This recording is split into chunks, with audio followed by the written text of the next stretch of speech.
Alright, you spooky bahookies, how's it going? I hope it's going well.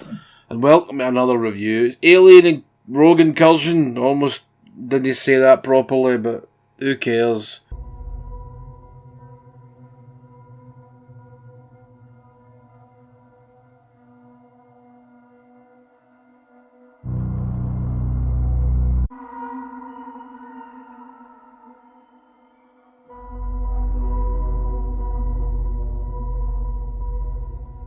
Another Alien game. And then I open up the old Internet of Things and there's another Alien game in the works. Don't know what it is. Probably Alien Isolation 2. No, I'm not reviewing that because I don't like it. I thought it was trifling boring. Dark as shit, couldn't see a thing, and I don't like sneaking around and not being able to lamp things with massive machine gun bullets. You can do that in this. And we'll go through all that. We'll go through the good, the bad, and the fugly, which there's plenty of. You know, the latter two anyway. It's no bad. It's 20 quid. It was a VR game. Shitey VR game that probably didn't sell more than 10 copies. And let's make it into a normal game. So that's what they did. Unfortunately, with all these VR games that get translated to normal games, they do look a bit flat. I know they need to keep the resolutions down. They need to keep the details down, and you can see that in the Alien models especially. I think the actual world looks pretty good, and it's not a level based game. You're in this big facility and you've got backtracking to do, and I have to say the backtracking gets really fucking tiresome because it's constant, and it's like towards the end of the game I was like, would it just be over, please? So the game centres around something going wrong in this space base, and you crash land on this planet, and your name is Zula Hendricks, and you've got an AI robot bishop type companion called Davis, or Davies I think it is, and you've basically got to investigate what went wrong. Looks like there was sabotage involved, and that's about as much of the story as I think is relevant to this point, although I don't really want to ruin it too much. Not that there's really anything to ruin. The game is built on its atmosphere and its actionio. I mean, it looks good. It does look the part. The atmosphere's pretty good. It captures that aliens feel really nicely.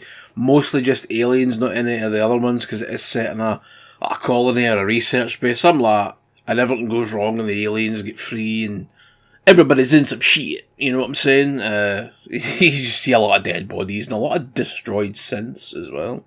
You only get 4 weapons in the game. You get 3 weapons, and you get the plasma cutter, so you can unseal doors. Very exciting. The weapons are a revolver, a pulse rifle, and a shotgun. People have complained that there's a lack of weapons. It's fine. No smart gun. That would have been the cherry in the top.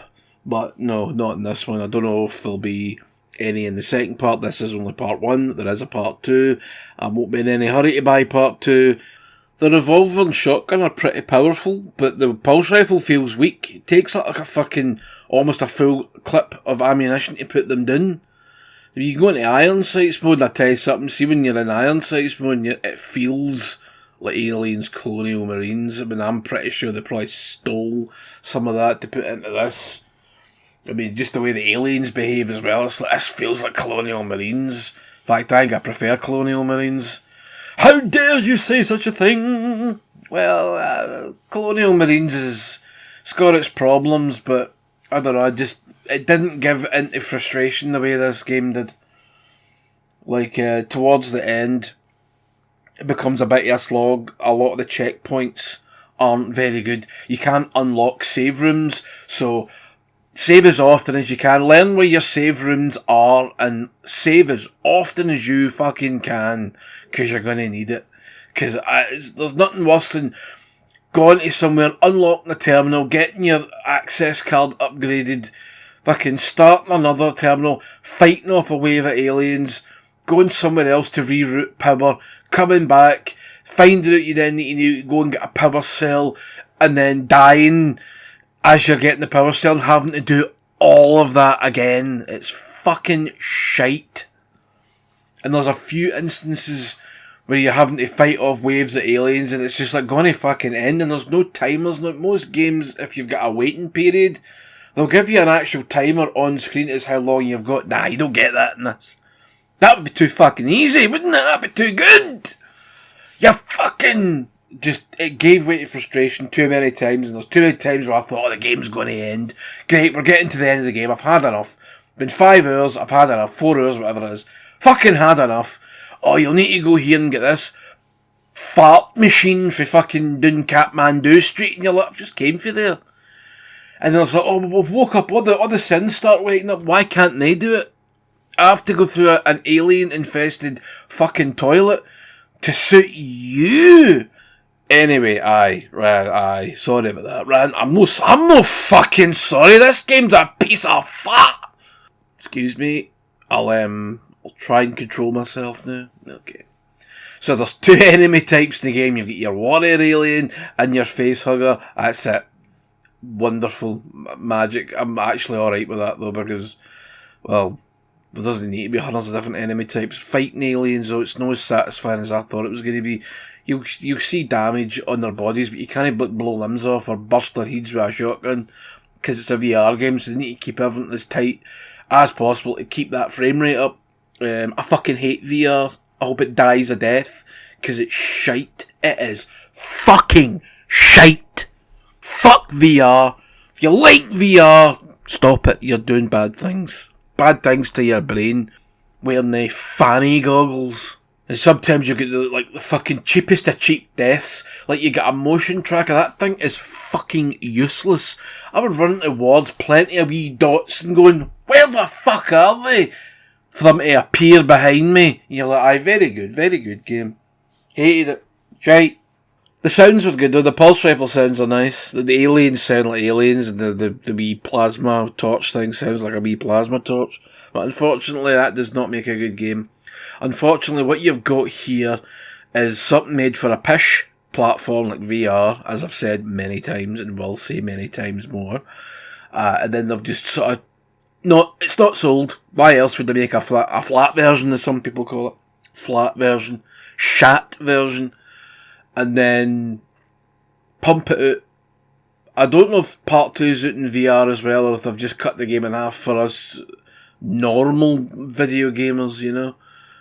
But yeah, I don't buy this unless if you're a die hard alien. You need to be died in the fucking soul aliens fan to want this, because it's just pissing me off.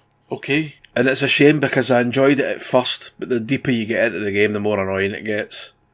And the more cheap things happen. Sometimes you'll find facehuggers in like ammo caches, like you'll get these wee silver briefcases on desks that you can open. You get lockers you can open. You'll sometimes find facehuggers in them. And I'm like, for fuck's sake. You get about 9 nanoseconds, in fact 1.9, you get nanoseconds to react, and it damages you. The only good thing about a facehugger going on to you get it off as you shoot it and you kill it so it doesn't come back. Saving graces, you know what I mean? The acid for the aliens damages you as well as you would expect. And there's a minigame where you have to rearrange wires to unlock fuse boxes, unlock doors, chests, whatever. They're fun at first as well, but on your 800th go, you're like, I'm kind of fucking sick of this, it's shite. It's not that fun.